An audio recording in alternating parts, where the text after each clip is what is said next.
When we move here as foreigners, you have to adjust to Americans' love of the rules. You love the rules. We have them in all our countries, but they're guidelines. You know, you apply logic and you go your own way. And you can really see love of the rules if you participate or watch any American sport. You love it. The commentary is 90% about the rules, and the rest of the time is just whatever the athletes tend to be doing.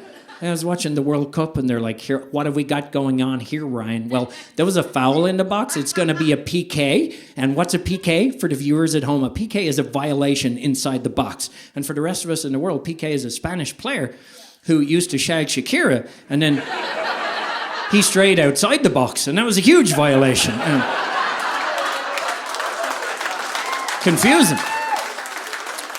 But I didn't know any of these rules until Americans dragged me mountain biking. And it will happen you. If you live in one of your predominantly white areas in America, 4 guys called Chad, Chip, Ryan, Carl, it's normally a kind of 4-letter fraternity name, will turn up outside your house at about 8 a.m. on a Saturday morning while you're trying to be hungover, masturbate, procreate, anything more productive than what they want you to do. They've got bicycles that are worth more than your car and potentially house. And you can't just join them. You have to first eat goo packets and Cliff Bars to sustain a false sense of sugar-fueled enthusiasm, to commute unnecessarily to a place you don't need to be, to do a thing you don't need to do, all while dressed as a ballerina. Very confusing. Very confusing.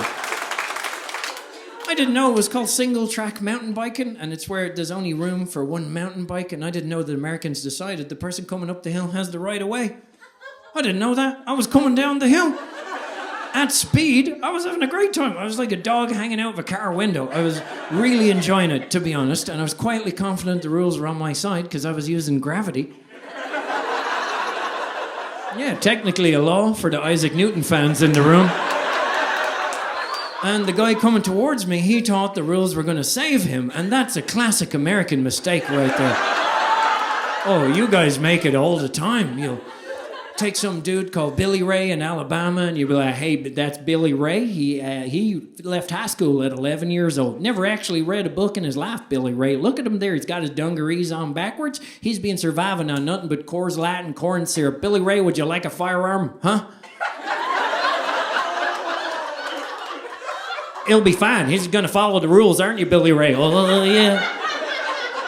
We're like, that's not going to work out for anybody.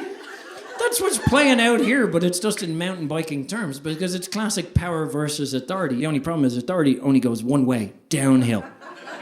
I mean, you can't use authority on your boss. It only goes one way. I'm coming down the hill. I have all the power. I am an idiot and a liability, but I have all the power simply because I have an out-of-control lump of steel supposedly under my control. And that is pretty representative of American society right there sometimes. And you can see it coming. There's no happy ending in that moment. And there wasn't. And I knew this guy was American coming towards me because he looked way too happy. Oh, he was just an explosion of enthusiasm. It was like somebody combined 4-Hour Energy, Red Bull, and Viagra and gave it to a life coach on their birthday. I couldn't tell you exactly what was going on in his mind, but if I had to guess, it'd be like, "Oh my God, I'm having the perfect day right now.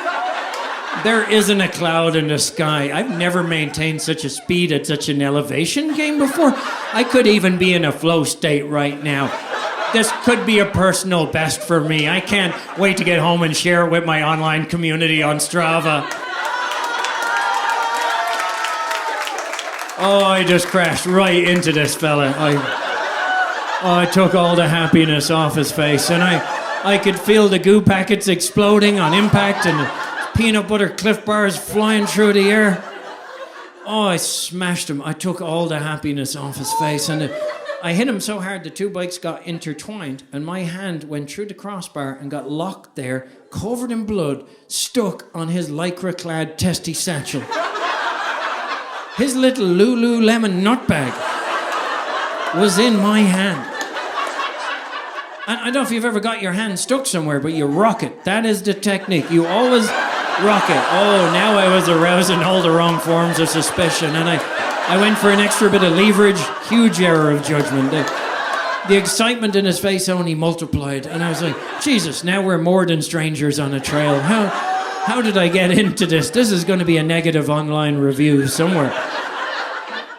it was real awkward because we ended up just locked in this Mexican standoff, which is ironic. Mexicans smart enough not to be mountain biking in the first place.